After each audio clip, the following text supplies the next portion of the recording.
Oke, selamat siang.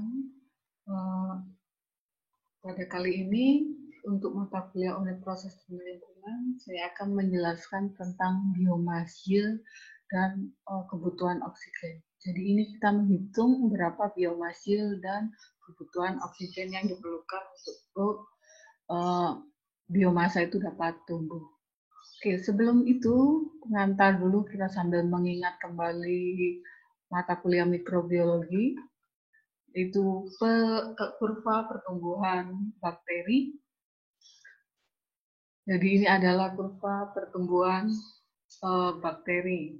Jadi ada 4 fase, ada lag fase, fase pertumbuhan eksponensial, fase transisional, ada fase kematian.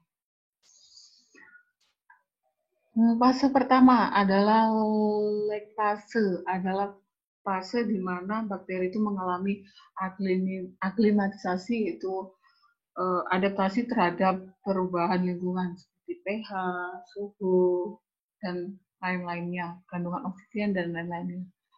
Nah, setelah bakteri itu mengalami adaptasi, kemudian bakteri dapat tumbuh dengan cepat, yaitu mengalami namanya eksponensial. Jadi ini konsentrasi bakteri pada fase pertumbuhan eksponensial meningkat dengan sangat cukup tajam, diikuti dengan konsentrasi substrat yang berkurang. Untuk kita lihat grafik sini adalah substratnya langsung berkurang.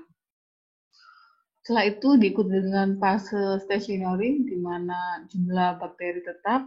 Nah, lama-kelamaan jumlah makanan ini mati, jumlah makanan berkurang sehingga biomas yang dihasilkan lama-lama mengalami kematian.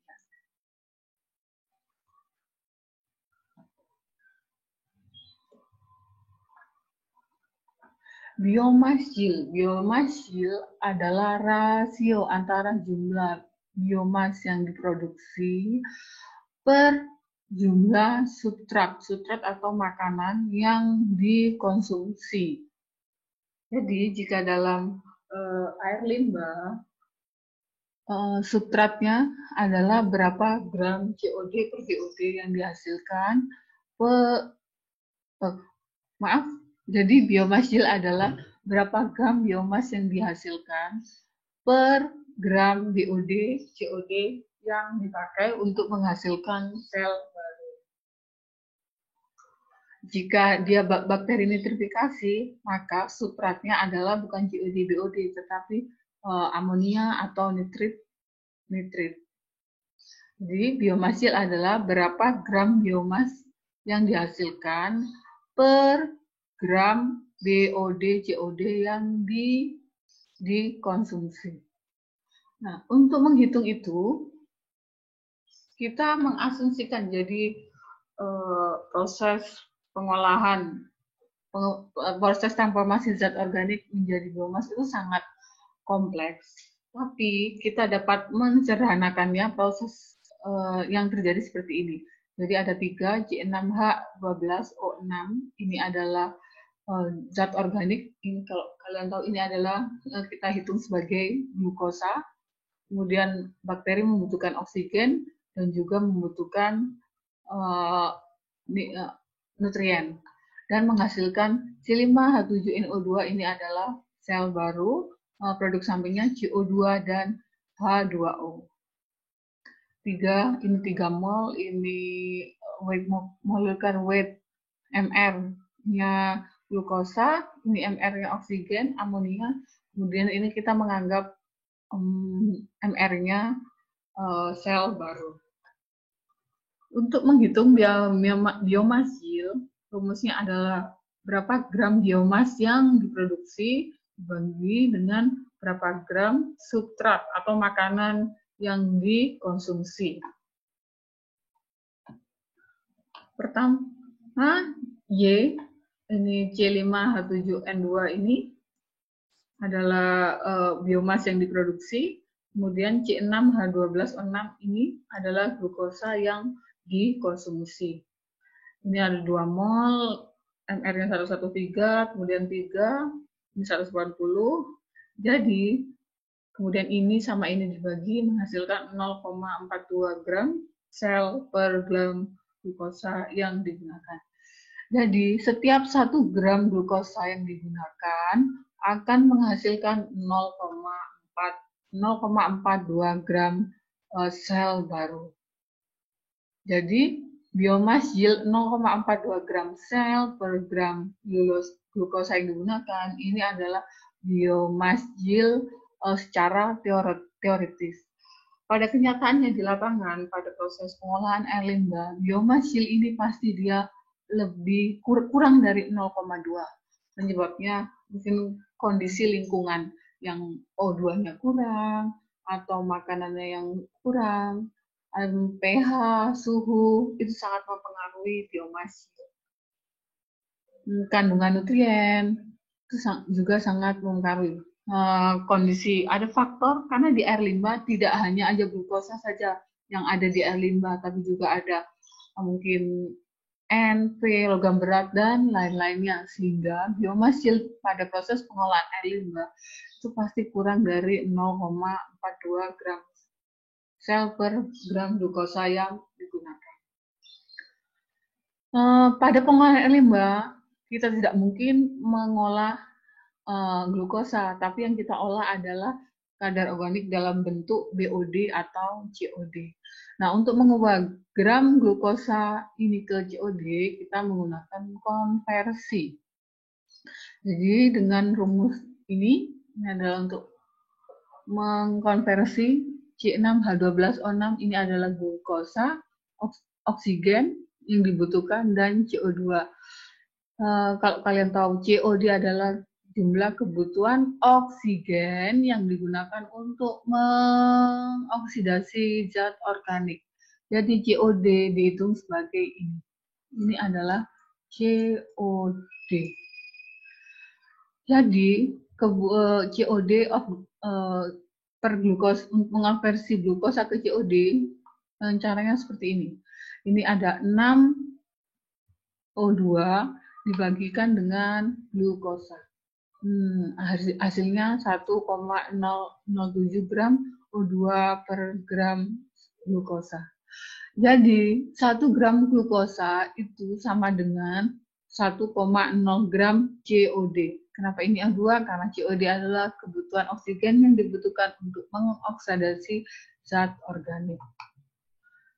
Nah, setelah dapat angka 1,07 gram O2 COD sebagai COD per gram glukosa, jadi kita bisa mengkonversi lagi. Ya, kita dapat tadi biomass yield sebagai glukosa 0,42 gram sel per gram glukosa.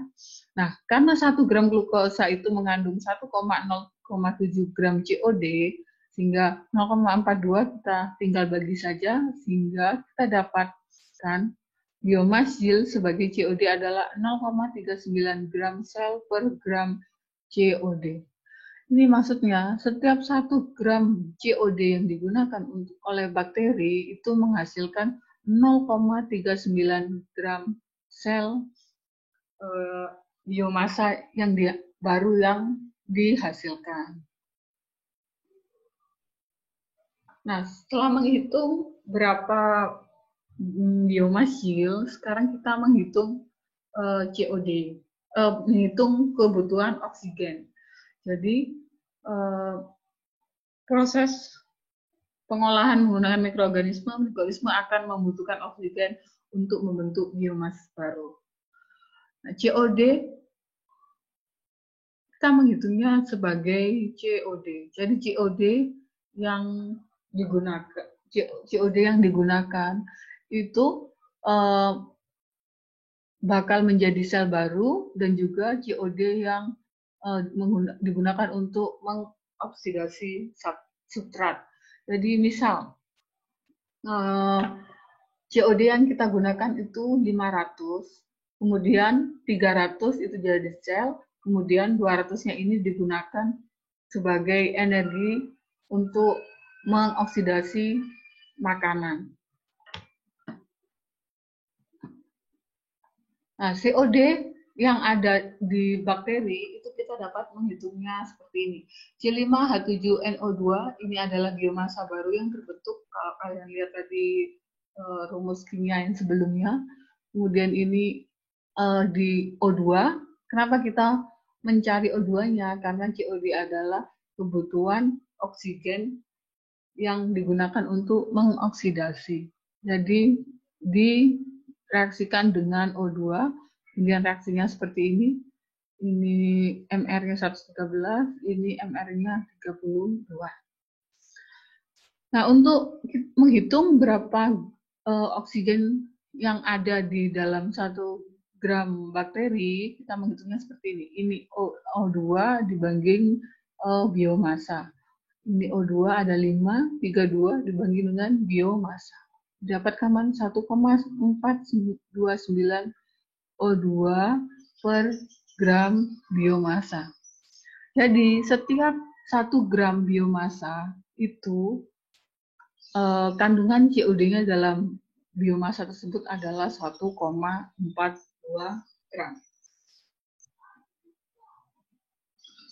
Nah, untuk menghitung berapa COD yang dibutuhkan untuk mengoksidasi substrat, ini kan kita sudah COD yang di dalam sel sudah diketahui, sudah kita hitung, berarti COD di dalam substrat itu sama dengan COD yang kita gunakan, semuanya dikurangin COD yang ada di dalam biomasa. COD yang digunakan, kita kembali ke persamaan ini, persamaan reaksi proses biologis. Jadi COD yang digunakan itu kita menghitung ini, glukosa semuanya. Jadi dianggap ini semua glukosa habis termakan oleh bakteri. Sehingga ini COD yang digunakan kita menghitungnya 3 dikali 120 gram glukosa per mol.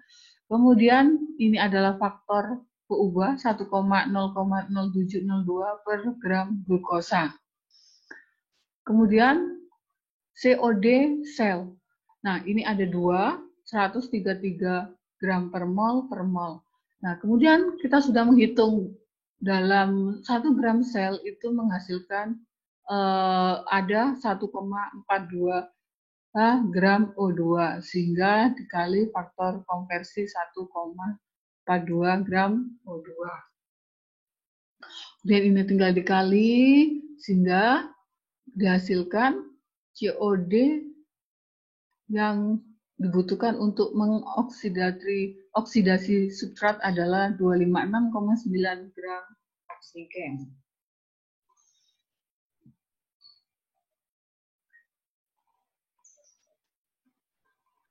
Sekarang kita menghitung berapakah oksigen yang dibutuhkan untuk gram COD yang per gram COD yang dikonsumsi. Jadi oksigen yang dikonsumsi kita membutuhkan 256 gram O2, 256,9 gram.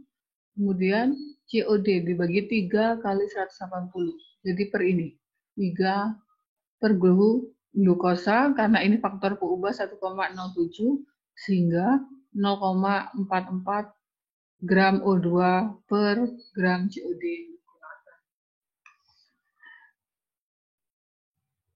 Oke, jadi kesimpulannya biomass yield dalam COD adalah 0,31 gram COD yang digunakan itu menghasilkan 0,39 gram sel baru. Nah, dari 1 gram COD yang kita gunakan itu membutuhkan 0,44 gram oksigen yang dikonsumsi. Nah, untuk materi minggu ini, silakan kerjakan tugas ini. Jadi saya akan menjelaskan tugasnya. Nah, jadi dalam sebuah reaktor aerobik tanpa recycle lumpur, seperti ditunjukkan pada gambar berikut. Jadi ada kandungan BOD masuknya adalah 500. Ini COD masuk adalah 500 gram per meter pangkat 3. Kemudian COD keluarnya ini adalah 10 gram per meter pangkat 3. Jadi jumlah COD yang dikonsumsi adalah 490 gram per meter pangkat 3. Nah, di effluentnya selain ada COD juga menghasilkan biomasa baru. Biomasa barunya adalah sebesar 200 gram per meter pangkat 3. Nah, debit proses pengolahannya adalah 1000 meter pangkat 3 per hari. Jadi jawablah yang pertama, berapakah biomass yield? Jadi biomass yield itu gram VSS. Gram VSS adalah konsentrasi biomasa per gram COD yang dikonsumsi. Kemudian yang kedua, hitung berapa jumlah oksigen yang digunakan per gram COD yang dikonsumsi. Oke, terima kasih. Selamat mengerjakan.